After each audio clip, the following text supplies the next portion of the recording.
اب آیت کا آخری ٹکڑا منزل مصائب پر کیا کہا؟ الذین اخرجوہم من دیارہم و اموالہم، وہ کہ جنہیں ان کے گھروں سے نکالا گیا، ان کے مال سے جدا کیا گیا۔ مجھے بتائیے پوری تاریخ کے اندر کیا حسین کی طرح کسی کو نکالا گیا؟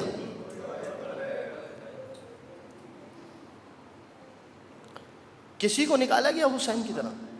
اگر اسی آیت کے ذریعے سے خلافت طے ہونی ہے تو سب سے بڑا خلیفہ تو زمین کا جو ہے وہ حسین ہے۔ کس طریقے سے نکالا گیا؟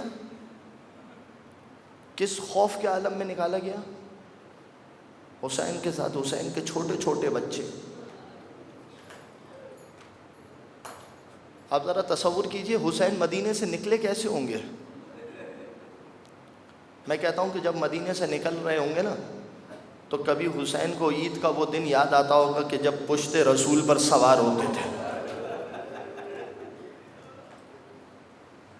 جب قبر رسول پر پہنچے ہوں گے نا تو کہا ہوگا نانا اسی مدینے میں آپ حسین کو بلند کر کر کے بتاتے تھے نا، دیکھو یہ میرا حسین ہے نانا، آج یہی مدینہ ہے، دیکھیں حسین کو کس طریقے سے نکالا جا رہا ہے۔ پھر کیا کیا گیا؟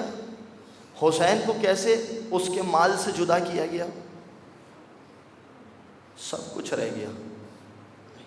کیسے جدا کیا گیا؟ وہ جو حسین کی بچی کے کانوں میں بالیاں تھیں نا،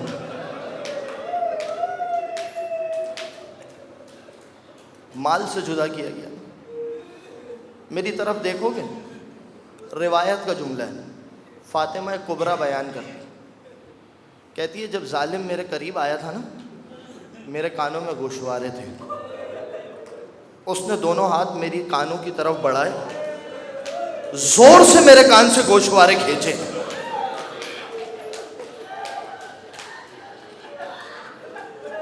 اجرکم علی الزہرا، عزادارو سن کے برداشت نہیں ہوتا نا، میرا غریب مولا سجاد سب دیکھ رہا تھا۔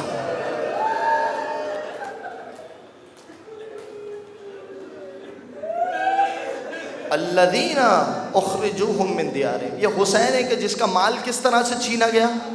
جانتے ہیں ایک فاطمہ کبریٰ ایک اور روایت بیان کرتی ہے، کہتی ہے کہ جب سب کچھ لٹ گیا تو یہ شکی اس خیمے میں داخل ہوئے جہاں سید سجاد ایک چمڑے کے بستر پہ سو رہے تھے۔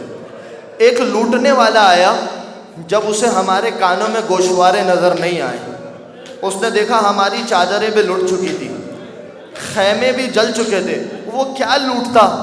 اس نے ایک مرتبہ سید سجاد جس بستر پہ سو رہے تھے نا، اس بستر کو زور سے کھینچا،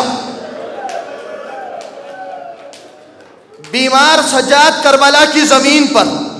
اجرکم علی الزہرا، آزادارو اس طریقے سے یہ روتے رہے ہیں۔ کس طرح سے؟ مال سب سے چھوٹی چیز ہے، پانی سب سے چھوٹی چیز ہے، پانی۔ خدا آپ کو وہ رستہ دکھائے، کوفے کے جس رستے سے اہل بیت کو قافلے کو لے جایا گیا ہے نا، یہ رستہ جا رہا ہے، یہ نہر فرات بہہ رہی ہے۔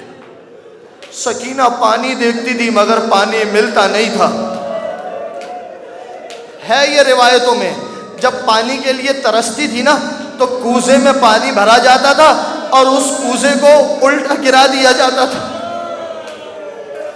اجرکم علی الزہرا، آزادارو اب آ گیا ہے سفر کا مہینہ، اب اس سکینہ کے دن ہے کہ جو غریب اپنے بابا سے جدا ہوئی ہے۔ بس آزادارو ایک روایت پڑھنا چاہتا ہوں۔ یہ بچی کبھی تماچے کھاتی رہی، کبھی کوڑے کھاتی رہی۔ ایک دن زندان کے اندر اس بچی نے بڑا چیخ کر گریہ کرنا شروع کیا، یزید کے دربار محل تک آواز گئی۔ کہا یہ کون سی بچی ہے کہ جو اتنا روتی ہے؟ میری نیند میں خلل پیدا ہوتا ہے۔ کسی نے کہا یہ حسین کی بیٹی سکینہ ہے، اپنے باپ کو یاد کرتے کرتے روتی۔ کیا اسے کیا چاہیے؟ کہا اسے اس کے بابا کا سر چاہیے۔ کہا اچھا ایک تھال میں سر رکھو اور اسے اس کے بابا کا سر دے دو۔ تھال میں تشت میں سر رکھا گیا، اوپر تھان پوش رکھا گیا، سکینہ کے پاس بابا کا سر لایا گیا۔ کہا یہ لے لے۔ ایک مرتبہ سکینہ نے کہا مجھے کھانے کی حاجت نہیں ہے، مجھے میرے بابا کا سر چاہیے۔ اب جو تھان پوش ہٹا، دیکھا کہ بابا کا کٹا ہوا سر ہے، کٹی ہوئی رگوں سے خون بہ رہا ہے۔ ایک مرتبہ حسین کی یتیمہ نے جب اپنے باپ کا کٹا ہوا سر دیکھا، بابا کے سر کو آگوش میں لیا، 3 جملے پڑھوں گا عزادارو. سب سے پہلے کا من الذی ایتمنی یا ابتا، بابا تیری سکینہ کو یتیم کس نے کیا بابا؟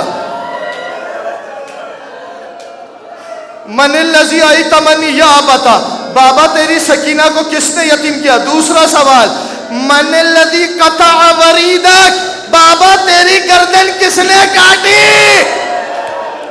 اجرکم علی الزہرا. تیسرا سوال سنو گے خدا کی قسم عجیب، من للیتیمت حتی تکبر، بابا تیری یتیمہ کو جوان کون کرے گا؟ میں کہوں گا سکینہ تیری جوان ہونے کی خواہش تھی مگر وہ وقت نہیں آئے گا. اب جو لبوں پہ لب رکھ کر سوئے سید سجاد کھڑو انا للہ و انا الیہ راجعون. ارے میری بہن چلی گئی دفناؤں تو کیسے؟